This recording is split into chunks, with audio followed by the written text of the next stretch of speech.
Eh bien bonjour à toutes et à tous, ici The Marvelman. Aujourd'hui on se retrouve pour ce 111e récap de Marvel News. Je vous fais le récap de toutes les news Marvel qu'on a dans la semaine, c'est parti.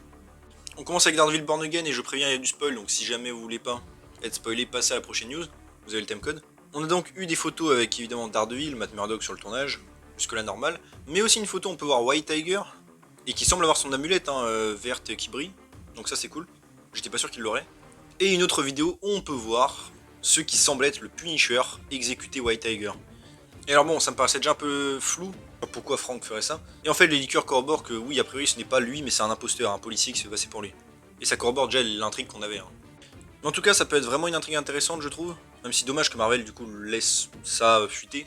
Parce qu'on en reparlera, mais pour moi, Marvel laisse tout ça fuiter volontairement, à mon avis. Pas possible autrement, mais ok. Apparemment aussi, ça aurait tourné pas mal de scènes. Peut-être même d'ailleurs cette scène-là. Pour les deux derniers épisodes, qui seraient les finaux.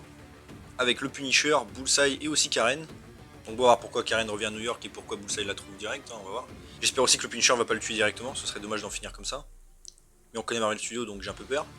Et aussi, mis à part ça, un peu en vrac, on a l'actrice de Claire qui a dit qu'elle aimerait encore une fois reprendre le rôle. Et aussi certains qui ont théorisé encore une fois un possible caméo de Luke Cage, parce que la série de l'acteur s'est fait annuler là où il joue actuellement, donc voilà. Aussi, je le case en vite fait, mais par rapport à Hawkeye, je lis tout ça et surtout par rapport à Fisk. On a eu des storyboards où à la base Fisk devait avoir une peau impénétrable, ce qui aurait été totalement cohérent, mais bon, passons, à moins qu'il ait eu un pouvoir. Ensuite, on passe au Thunderbolt, qui lui, pour le coup, est avancé au 2 mai 2025. En gros, il va échanger avec les 4 Fantastiques. Rumeur encore une fois d'ailleurs que là, il y a la pré-production et que le tournage commence en mars, mais c'est pas nouveau. Que Harrison Ford en General Ross n'est pas dans le film et que ça n'a rien à voir avec l'intrigue. Bon, c'est à l'époque, il y a eu des rumeurs de Variety, maintenant on dirait que c'est plus le cas. Et aussi que Valentina, Yelena et Sentry sont les persos principaux du film. Aussi que finalement, du coup, il n'y ait plus de plan de faire un potentiel moins 18, R-rated pour ce film. Et mis à part ça, il cherche aussi des acteurs pour faire doublure de US Agent, Sentry, et aussi une pour une petite fille qui est blonde, donc j'imagine que ce serait pour Yelena peut-être, dans des flashbacks. Pour Armor Wars aussi, on a encore la rumeur que ça tourne début 2025, encore une fois pas vraiment nouveau. En vite fait, par rapport au Gardiens de la Galaxie 3, ils ont gagné le Annie Award de la meilleure animation de personnage en live action, c'est cool. Pour Agatha Darkhold Diaries, on a Joe Locke qui devrait jouer donc Billy, qui dit que son rôle est plus sombre que ceux qu'il a fait précédemment, et donc il est content. Après, à voir à quel point évidemment, logique. Et aussi encore la rumeur que le personnage de Mrs. Hart, qui était en WandaVision, soit surtout un personnage comique. Par rapport à What If saison 3, en vite fait, on a eu la rumeur que finalement il y aurait des X-Men dans la série, et en particulier Tornade. Alors bon, j'imagine que ce sera en lien avec X-Men 97, peut-être un petit crossover, ou un délire dans le style. Par rapport à Avengers The Kang Dynasty Secret Wars, je mets les deux ensemble, on a eu la rumeur que Deadpool et Wolverine auraient été à la base que dans Secret Wars, ce qui est logique, mais qu'au final Marvel serait en train de changer leur plan, avec la réécriture, et ils vont peut-être les inclure dans le 5, surtout dû au succès potentiel de Deadpool 3 et qui croit beaucoup dans le film. Et j'ai envie de dire, bah pourquoi pas, mais autant mettre tous les persos multiversels directement dans les deux films, à la rigueur. Ensuite, par rapport au Spider-Man 4 du MCU, quelques rumeurs encore. Déjà que le script est toujours en cours d'écriture, et qu'encore une fois, Kevin Feige, Tom Holland et Sony discutent de si ça sera street level ou multivers. Bon, encore une fois, vous connaissez mon avis sur la question, je pense connaître le vôtre aussi, on va même pas en parler. Aussi que le film apparemment va pas mal setup Avengers 5, conduire à ça. Alors après, certains ont pensé du coup justement multivers, non, ils disent ça dans le sens préparer des éléments du film. Comme Black Panther l'a fait pour Infinity War ou Homecoming avec Infinity War, c'était décrit comme ça à l'époque. Donc à mon avis, pour ça, il n'y a pas trop de quoi s'inquiéter. Et aussi la rumeur, même si ça me paraît logique, que Marvel n'est pas en capacité de faire le film pour 2025. Normal, ils ont trop de projets. Mais qu'apparemment Sony s'en fiche, entre guillemets, et veut que ce soit fait pour 2025. Et encore une fois, bon, là je vais donner mon avis, mais c'est un peu compliqué. D'un côté, on a Sony, évidemment, qui veut de l'argent, c'est normal, c'est un peu leur propriété aussi. Et si ça sort en 2026, ça fera déjà presque 5 ans que No Way Home est sorti, donc je comprends qu'ils sont impatients. Mais de l'autre côté, encore une fois, là on est déjà bien, on a bien entamé 2024, il n'y a aucune chance que le film sorte en 2025. Ils ont même pas un script, ils ont même pas un réalisateur. Et même si c'est pour nous faire encore une production d'1 an comme No Way Home et se retrouver avec un film, même si j'aimais le film, aussi mal écrit et avec des effets pareils, non, non merci. Enfin perso, moi non. Donc vraiment 2026 minimum je pense. Voire plus même. Aussi par rapport à un potentiel Spider-Man 4 avec Tobey Maguire, enfin je le case là parce que je sais pas trop le mettre, c'est l'acteur Bruce Campbell qui lors d'un événement a dit qu'il ne sera pas juste qu'un caméo dans Doctor Strange 2 et qu'il aura un rôle important dans la suite du MCU. C'est pas la première fois qu'il en parle, et qu'il a aussi parlé de Spider-Man 4, donc bon, à voir quel projet il pourrait revenir. Je coupe vite fait vers le milieu de la vidéo pour redemander, si vous pouvez évidemment, de liker et de commenter la vidéo si vous le pouvez. Cela aide beaucoup évidemment, vous le savez, au référencement et ça m'aiderait beaucoup. Je vous laisse reprendre. Aussi en vite fait pour Across the Spider-Verse, il a gagné de nombreux Annie Awards. Je vous affiche la liste, il y en a beaucoup. Ensuite, on va passer à Madame Web, que je n'ai toujours pas vu d'ailleurs, hein, encore une fois, j'en ferai peut-être une vidéo, mais on verra. Déjà l'actrice est partante pour une suite, le producteur a dit aussi hein, qu'il y avait de l'espoir pour raconter la suite des aventures, si le public était au rendez-vous, ce qui semble ne pas être le cas d'ailleurs. La réalisatrice a dit aussi que par rapport à toutes les Spider-Woman, elle n'avait pas toute une origin story justement parce que c'est un peu trop pour un seul film, c'est compréhensible.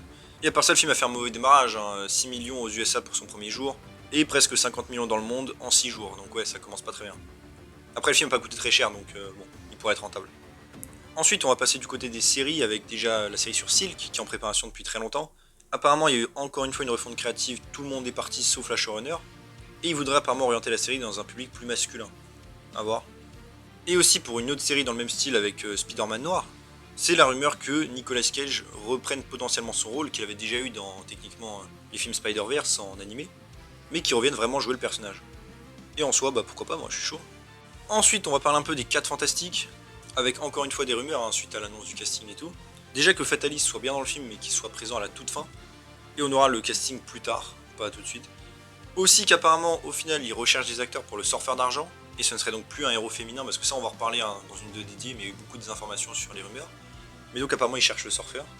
Javier Bardem aussi serait toujours le premier choix pour Galactus, mais il faut qu'ils arrivent à trouver comment ajuster le planning, mais sinon ce serait bon. Et aussi un leaker dit que c'est possible que le film décale à novembre plus tard, parce que Marvel apparemment ne voudrait pas faire 4 films par an, sortir 4 films par an je veux dire, et que ça ferait bouger Blade, mais on va en reparler aussi. En vite fait aussi par rapport à Deadpool et Wolverine, on a eu juste un nouveau poster, sinon rien de nouveau. Et aussi les acteurs commencent à préparer à l'avance des interviews et tout, enfin bref. Mais rien de ouf. Ensuite j'en ai fait un short, mais par rapport à X-Men 97, on a eu donc un trailer et une date de sortie qui serait le 20 mars. A priori, il est d'ailleurs sortie hebdomadaire après. Hein. Et c'est vrai que d'ailleurs, j'avais pas parlé dans mon short, hein, mais le trailer, j'ai trouvé vraiment très cool, très hypant, et franchement, j'ai très hâte de voir ça. Honnêtement, j'en avais un peu rien à faire de la série, enfin, dit comme ça. Mais après ce trailer, franchement, je crois qu'il est remonté au-dessus de beaucoup de projets du MCU. Donc très hâte de revoir les X-Men de quelconque manière. J'avais vu un petit peu la série, hein, quelques saisons à l'époque. On a aussi Theo James qui va jouer un personnage que les fans adorent, selon le showrunner. Et un leaker a sous-entendu d'ailleurs que c'était Quicksilver. Donc on verra.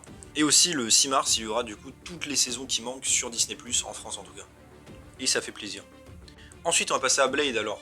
On a eu quelques rumeurs, déjà que le film se passerait à la Nouvelle-Orléans à l'ère victorienne, donc entre 1820 et 1914. Et franchement je trouve ça dommage que ça se passe pas en Angleterre, mais bon, ok.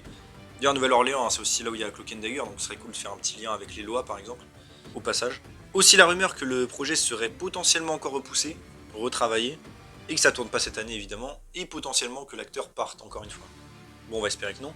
Un autre leaker dit qu'en tout cas l'acteur, même si ça prend son temps, il est content de la direction du projet. Et la raison pareil du possible décalage de Blade, encore une fois, serait que Disney ne veut pas faire 4 films par an, donc voilà. Mais bon, on va espérer quand même que Blade s'en sorte parce que ça fait longtemps là. Ensuite, on passe au Midnight Suns avec la rumeur que Stephen Broussard, qui est producteur chez Marvel, produirait justement un film sur l'équipe. Bon, il y a déjà eu des rumeurs, hein, mais ce serait cool. Et Michael Giacchino, qui a réalisé Werewolf by Night, serait justement apparemment voulu pour réaliser ce film. Et en vrai, moi j'ai beaucoup aimé Werewolf by Night, donc pourquoi pas. Aussi en vite par rapport à Moon Girl, la série, hors MCU, elle a remporté 3 Annie Awards, meilleur design de personnage, meilleur doublage et meilleur storyboard pour la télé. C'est cool. Ensuite, par rapport à nouveaux acteurs dans le MCU, on a eu la rumeur que Henry Cavill aurait rencontré Marvel, négocié pour un rôle, et aurait accepté un des rôles. Ça, c'est un truc qui a été corroboré par plusieurs leakers, hein, donc je pense que c'est assez fiable. Mais pour l'instant, du coup, on n'a aucune idée de qui ça pourrait être. Si vous avez des théories en commentaire, dites-le moi. Certains d'ailleurs ont même théorisé que ça pourrait être le Surfeur d'argent parce qu'il recherche le casting et tout. Et il a été casté a priori plus ou moins au même moment. Donc ça pourrait être marrant, mais dites-moi. En tout cas, ce ne serait pas pour Fatalis, hein, les leakers ont précisé. Et voilà, c'est déjà tout pour ce 111e récap de Marvel News. J'espère que ça vous a plu. Si c'est le cas, n'hésitez pas à vous abonner, liker, commenter, partager, activer la cloche. À me suivre sur mes réseaux sociaux, il y a mon lien en description. Et on se retrouve bientôt pour une nouvelle vidéo. Salut tout le monde.